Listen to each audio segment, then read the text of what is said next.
अस्सलाम वालेकुम व्यूअर्स, मेरा नाम अली है और आज की वीडियो का टॉपिक है T2 वीज़ा।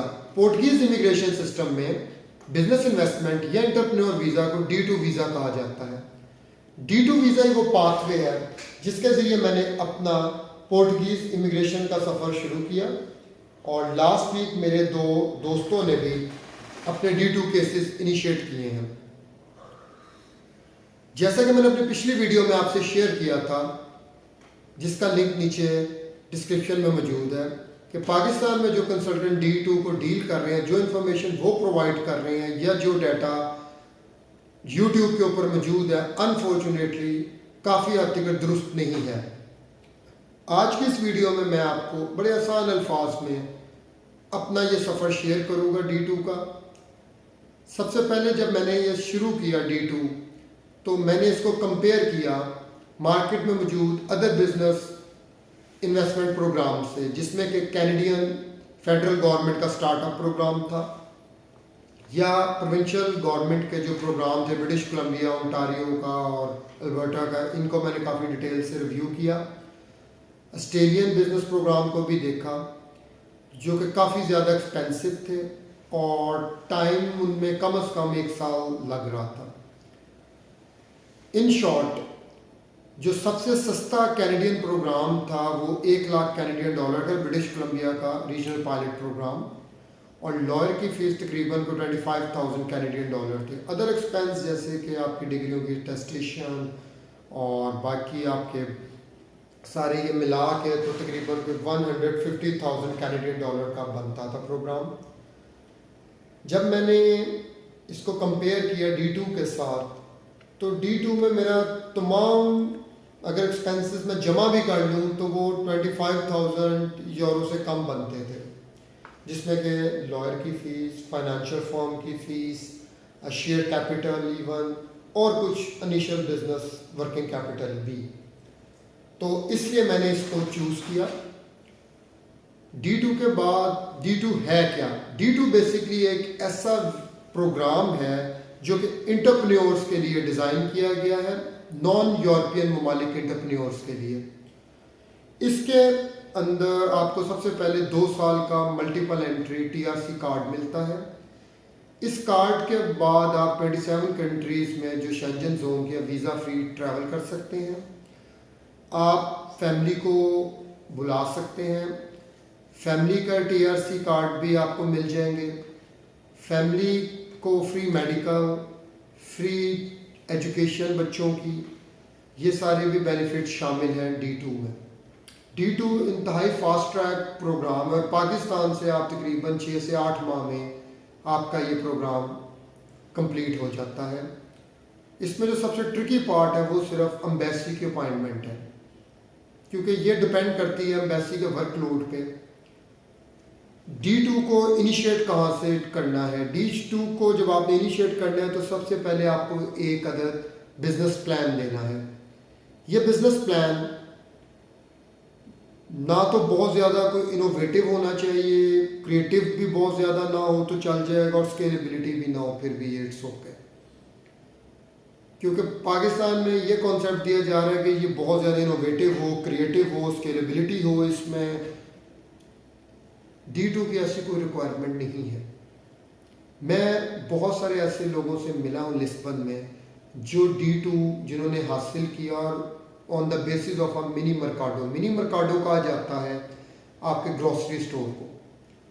इसमें जो एक नुक्ता है जो मैं डिटेल में आपसे डिस्कस करना चाहूँगा वो है कि जो भी आप बिजनेस प्लान बनाएं, जो भी बिजनेस आप करना चाह रहे हैं, आपका बैकग्राउंड एक्सपीरियंस या आपकी एजुकेशन उसको सपोर्ट करें। फॉर एग्जांपल, अगर आप मिनी मर्काडो भी स्टार्ट करना चाहते हैं तो आपका पाकिस्तान में या आपके होम कंट्री में ग्रॉसरी स्टोर चलाने का या ग्रॉसरी स्टोर के ऑपरेशन समझने का, वहाँ पे नौकरी करने का एक्सपीरियंस ज़रूर हो।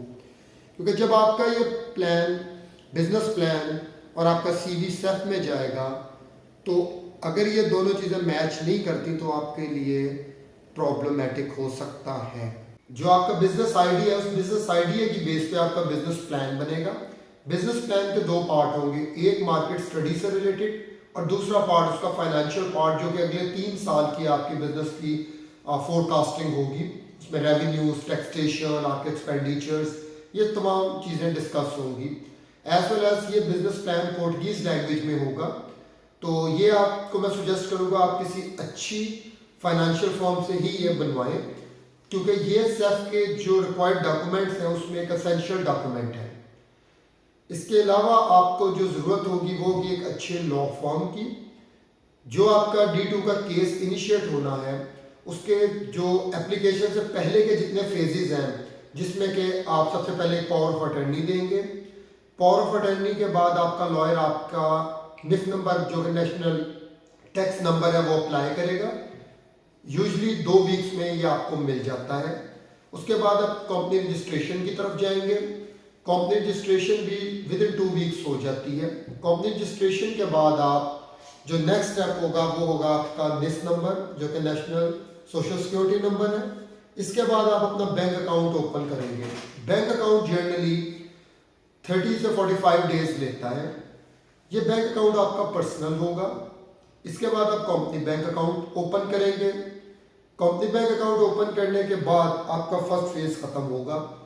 इसके बाद जो सेकंड फेज है वो है आपका submission of the residency application, जिसे आप वीज़ा एप्लीकेशन भी कह सकते हैं। जो वीज़ा एप्लीकेशन है आपकी, ये आप जैसे कि पाकिस्तान से अप्लाई कर रहे हैं तो इस्लामाबाद में ये पोर्टुगीज एम्बेसी में होगी। यहाँ थोड़ा ट्रिकी पार्ट आता है कि आप जब ये अपने पहला फेज जो डॉक्यूमेंटेशन है ये कंप्लीट कर लेंगे तो आप एम्बेसी को एक ईमेल लिखेंगे और उसमें आप उनसे अपॉइंटमेंट की रिक्वेस्ट करेंगे। एम्बेसी अपने वर्कलोड के हिसाब से आपको अपॉइंटमेंट देगी और अपॉइंटमेंट वाले दिन आपने जो डॉक्यूमेंट्स अपने साथ लेके जाने हैं वो है आपके पासपोर्ट और इसकी फोटोकॉपी, आपका पुलिस सर्टिफिकेट, आपका प्रूफ ऑफ फंड्स। ये वो तमाम डॉक्यूमेंट्स हैं जो आप अपने साथ लेके जाएंगे। इन डॉक्यूमेंट्स की बेस पे आपको जो है वो वीज़ा मिलेगा 4 माह का, 120 डेज का multiple entry visa. Embassy safe के साथ कोऑर्डिनेशन के साथ आपको अपॉइंटमेंट की डेट देगी। उस अपॉइंटमेंट की डेट के हिसाब से आपको ये 4 माह का वीज़ा दिया जाता है, ताकि जब आप पुर्तगाल पहुंचे तो आप उस डेट पे आप अपने लॉयर के साथ आपका जो बिजनेस प्लान है, आपकी कंपनी रजिस्ट्रेशन के कागज़ हैं, ये तमाम चीज़ें लेके आप SCF के दफ्तर जाएंगे। SCF को आप कह सकते हैं जैसे पाकिस्तान में नादरा है, वहाँ आपके बायोमेट्रिक होंगे और उसके बाद विद इन 2 to 3 वीक्स आपको TRC कार्ड मिल जाएगा। जब आपको TRC कार्ड मिल जाएगा उसके बाद आप अपनी फैमिली को फैमिली रीयूनियन वीज़ा के थ्रू पुर्तगाल बुला सकते हैं। D2 वीज़ा के जो मेन कैरेक्टरिस्टिक्स हैं उनमें एक तो है कि नो एज लिमिट, किसी भी एज ब्रैकेट के लोग D2 अप्लाई कर सकते हैं। इसको मज़ीद अट्रैक्टिव बनाने के लिए पोर्टुगीज गवर्नमेंट ने इसमें इन्वेस्टमेंट की कोई लिमिट भी मुकर्रर नहीं की। आप अपने बिजनेस प्लान के हिसाब से इन्वेस्टमेंट डिटरमिन करेंगे और उसके मुताबिक आप इन्वेस्ट करेंगे। तीसरा जो इसका सीरियन फीचर है वो ये है कि आप जो बिजनेस कर रहे हैं उसमें number of the business partners जो आप चाह रहे हैं इस पर भी कोई रिस्ट्रिक्शन नहीं है। D2 के अंदर आप अपनी फैमिली को भी, जब आपको TRC कार्ड मिल जाता है तो आप अपनी फैमिली को भी बुला सकते हैं अंडर फैमिली रीयूनियन वीज़ा, और बायोमेट्रिक के बाद उन्हें भी TRC कार्ड 2 साल के लिए इशू हो जाएगा। जब ये कार्ड इशू हो जाएगा तो आपकी जो स्पाउस है वो जॉब भी कर सकती हैं, बिजनेस भी कर सकती हैं और किसी एग्जिस्टिंग बिजनेस में पार्टनर के तौर पे भी ऐड ऑन हो सकती हैं। आपके ऊपर बीइंग अ प्रिंसिपल एप्लीकेंट आप जॉब नहीं कर सकते, लेकिन फ्रीलांसिंग आपको अलाउड है। शेंजन जोन के जितने भी ममालिक हैं, जब आपके पास पोर्टुगीज TRC कार्ड है तो आप शेंजन जोन के किसी भी मुल्क ट्रैवल कर सकते हैं वीज़ा फ्री, और अप टू 90 डेज आप वहाँ स्टे कर सकते हैं। अगर हम बात करें प्रूफ ऑफ फंड्स की, तो पोर्टुगीज गवर्नमेंट ने 8,400 यूरो एक आदमी के 1 साल का खर्चा जो है वो डिफाइन किया है। जब आपने D2 अप्लाई करना है वीज़ा तो उस वक्त आपके पास अप्रॉक्सीमेटली 10 से 12,000 यूरो आपके बैंक अकाउंट में हो, और बेहतर है कि ये पिछले 3 से 4 माह में आपके बैंक अकाउंट में मौजूद हो इसकी इक्वल अमाउंट। इसी तरह जब आप अपनी फैमिली को फैमिली रीयूनियन वीज़ा के तहत इनवाइट करेंगे तो उस वक्त भी आपको प्रूफ ऑफ फंड शो करना है, जो कि अगर आपकी स्पाउस और 2 किड्स हैं, तो रफली 10,000 यूरो ही बनता है। तो ये वो चंद पॉइंट्स थे जो कि काफ़ी अट्रैक्टिंग हैं और D2 को बहुत ज़्यादा फास्ट ट्रैक और बहुत ज़्यादा यूज़र फ्रेंडली आप कह सकते हैं बनाता है। D2 वीज़ा के हवाले से आपकी अगर कोई क्यूरीज हो तो काइंडली आप ये कमेंट बॉक्स पे आप वो क्यूरी शेयर कीजिए। I will try my best कि मैं आपको उसका रिप्लाई जो है जितनी जल्दी हो सके वो करूँ। अपना ख्याल रखिएगा। Thank you very much. अस्सलाम वालेकुम।